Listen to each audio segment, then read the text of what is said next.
ಸುಮಾರು ವರ್ಷಗಳ ಕಾಲ ಸೇವೆಯನ್ನು ಸಲ್ಲಿಸಿದ್ದಾರೆ. ಅವರು ಆನಂದದಡಿಗೆ, ಯೋಗಧಾರೆ ಇವರು ಪ್ರಕಟ ಮಾಡಿರ್ತಕ್ಕಂಥ ಪುಸ್ತಕಗಳು, ಈ ನಾಡಿನ ಬಹುದೊಡ್ಡ ವಿದ್ವಾಂಸರಾಗಿರ್ತಕ್ಕಂಥ ಇಲ್ಲಿ ಕುವೆಂಪು ಅವರ ಶ್ರೀ ರಾಮಾಯಣ ದರ್ಶನ ಅಂತಕ್ಕಂಥ ಮಹಾಕಾವ್ಯವನ್ನು ವಾಚನ ಮತ್ತು ವ್ಯಾಖ್ಯಾನದ ಮುಖಾಂತರ ಇಲ್ಲಿ ವಿದ್ಯಾರ್ಥಿಗಳಿಗೆ ಸಾಕಷ್ಟು ವಿಷಯಗಳನ್ನು ಉಣಬಡಿಸಿದ್ದಾರೆ. ಅದರ ಜೊತೆಗೆ ಅರವಿಂದೋ ಸೊಸೈಟಿಯ ತುಮಕೂರು ಮೂಲಕ ಸಾವಿತ್ರಿ, ದಿವ್ಯ ಜೀವನ ಗ್ರಂಥಗಳ ಅಧ್ಯಯನ ಕಮ್ಮಟ ನಡೆಸಿ ದಕ್ಷಿಣ ಕರ್ನಾಟಕಾದ್ಯಂತ ಇವರು ಅನೇಕ ಉಪನ್ಯಾಸಗಳು ನೀಡಿದ್ದಾರೆ ಅಂತಕ್ಕಂಥ ಮಾತನ್ನು ಈ ಸಂದರ್ಭದಲ್ಲಿ ಹೇಳುತ್ತಾ, ಪ್ರಸ್ತುತ ಇವರು ಗಗನವಾಣಿ ಕ್ಲಬ್ ಹೌಸ್ನಲ್ಲಿ 18 ವಾರಗಳ ಶ್ರೀ ರಾಮಾಯಣ ದರ್ಶನ ಅಂತಕ್ಕಂಥ ಮಹಾಕಾವ್ಯ ವಚನ ವ್ಯಾಖ್ಯಾನದ ಇವರಿಗೆ ಸ್ವಾಮಿ ವಿವೇಕಾನಂದ ಪ್ರಶಸ್ತಿ, ಕರ್ನಾಟಕ ಸಾಹಿತ್ಯ ಅಕಾಡೆಮಿ ಪ್ರಶಸ್ತಿ ಕೂಡ, ಅದರ ಜೊತೆಗೆ ಶ್ರೇಷ್ಠವಾಗಿರ್ತಕ್ಕಂಥ ರಾಜ್ಯ ಮಟ್ಟದ ವಿಜ್ಞಾನಗೋಷ್ಠಿ ಪ್ರಶಸ್ತಿ ಕೂಡ, ಹೀಗೆ ಹಲವಾರು ಸಾಹಿತ್ಯ ಪ್ರಶಸ್ತಿಗಳು ಇವರಿಗೆ ಸಂದಿವೆ ಅಂತಕ್ಕಂಥ ಮಾತನ್ನು ಈ ಸಂದರ್ಭದಲ್ಲಿ ಹೇಳ್ತಾ, ಇನ್ನೊಂದು ವಿದ್ಯಾರ್ಥಿಗಳೇ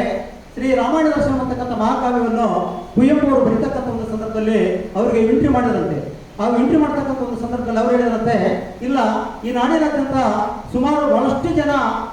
ರಾಮಾಯಣ ದರ್ಶನ ಬರೆದಿದ್ದಾರೆ, ನೀವೇಕೆ ರಾಮಾಯಣ ಅಂತಕ್ಕಂಥ ಒಂದು ಕಾವ್ಯವನ್ನು ಬರಿತೀರಿ ಅಂತಕ್ಕಂಥ ಮಾತನ್ನು ಹೇಳಿದಾಗ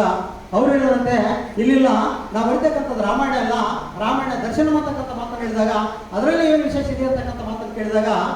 ಮಂಥರೆ ಅಂತಕ್ಕಂಥ ಒಂದು ಪಾತ್ರ ಅದು ಏನಾಗಿತ್ತು ಅಂತ ಕೇಳಿದ್ರೆ, ಆಕೆ ಯಾಕಂದ್ರೆ ಅನಿಷ್ಟ ಅಂತಕ್ಕಂಥ ಕಾಲದಲ್ಲಿ ಆಕಿನ್ನ ನಿಜವಾಗ್ಲೂ ಕೂಡ ಭರತನ ಪಟ್ಟಾಭಿಷೇಕಾಗಿ ಸಲ್ಲಿಸಿರ್ತಕ್ಕಂಥ ಒಂದು ಪಾತ್ರ ಅಂತಕ್ಕಂಥ ಮಾತನ್ನು ಹೇಳಿ, ಆಕೆ ಅನಿಷ್ಟ ಅಲ್ಲ ಶ್ರೇಷ್ಠ ಅಂತಕ್ಕಂಥ ತೋರಿಸ್ಕೊಟ್ಟಿರ್ತಕ್ಕಂಥ ಮಹಾನ್ ಪುರುಷ ಅಂತ ಕೇಳಿದ್ರೆ ಅದು ಕುವೆಂಪು ಅಂತಕ್ಕಂಥ ಮಾತನ್ನು ಹೇಳ್ತಾ, ಈ ಸಂದರ್ಭದಲ್ಲಿ ಈ ಮಾತನ್ನು ಯಾಕೆ ಹೇಳಿದೆ ಅಂತಂದ್ರೆ, ಅಂತ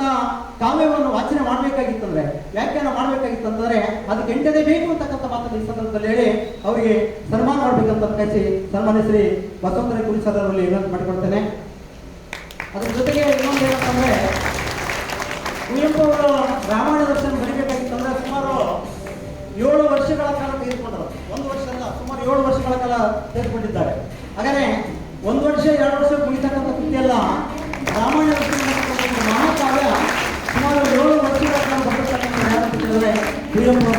ಕುವೆಂಪು ಅವರು ನಿಜವಾದ ಕೂಡ ಅಂತಂದ್ರೆ ನಮ್ಗೆ ಅನಿಸುತ್ತೆ, ಕುವೆಂಪು ಒಬ್ಬ ಶಾಸ್ತ್ರೀಯ ವ್ಯಕ್ತಿ, ವಿನೋದ ಶಕ್ತಿ, ಅದ್ರ ಬಗ್ಗೆ ಅದನ್ನು ಹೇಳ್ಕೊಂಡ್ರೆ ಅದರ ಸಾಹಿತ್ಯ, ಅದರ ಕೃಷಿ, ಇವೆಲ್ಲಗಳನ್ನು ಹೇಳ್ಕೊಂಡ್ರೆ ನಿಜವಾಗ್ಲೂ ನಮ್ಗೆ ಬಹಳ ಅರ್ಥವಾಗುತ್ತೆ. ಯಾಕಂತ ಕೇಳಿದ್ರೆ, ಅವಾಗ 10ನೇ ಶತಮಾನದ ಯುಗದ ಕವಿ ಆದರೆ ಕುವೆಂಪು 20ನೇ ಶತಮಾನದ ಯುಗದ ಕವಿ ಅಂತಕ್ಕಂಥ ಮಾತನ್ನು ಈ ಸಂದರ್ಭದಲ್ಲಿ ಹೇಳಿ, ವಿದ್ಯಾರ್ಥಿಗಳೇ, ರಾಮಾಯಣ ದರ್ಶನ ಅಂತಕ್ಕಂಥ ಅಷ್ಟೇ ಇತ್ತು ನಮಗೆ ಆರಂಭದಲ್ಲಿ, ಅದು ಬೇಡ, ಸಮಗ್ರ ಕುವೆಂಪು ಅವರ ಸಮಗ್ರವಾಗಿರ್ತಕ್ಕಂಥ ಕಾವ್ಯವನ್ನು ಹೇಳಬೇಕು ಅಂತಕ್ಕಂಥ, ಸಮಗ್ರವಾಗಿರ್ತಕ್ಕಂಥ ಸಾಹಿತ್ಯ ಕೃಷಿಯನ್ನು ಹೇಳಬೇಕು ಅಂತಕ್ಕಂಥ ಮಾತನ್ನು ನಮ್ಮ ಮಾನ್ಯ ಆಡಳಿತಾಧಿಕಾರಿಗಳು ವಿನಂತಿಸಿಕೊಂಡಾಗ ಪ್ರೊಫೆಸರ್ PK ನಂದೀಶ್ ಅವರು ಸರ್ ಪವರ್ ಸರ್ ಹೇಳಿದಾಗ ಸುಮಾರು ಅನೇಕ ವ್ಯಕ್ತಿಗಳನ್ನು ಗಣ್ಯಾತಿ ಗಣ್ಯ ವ್ಯಕ್ತಿ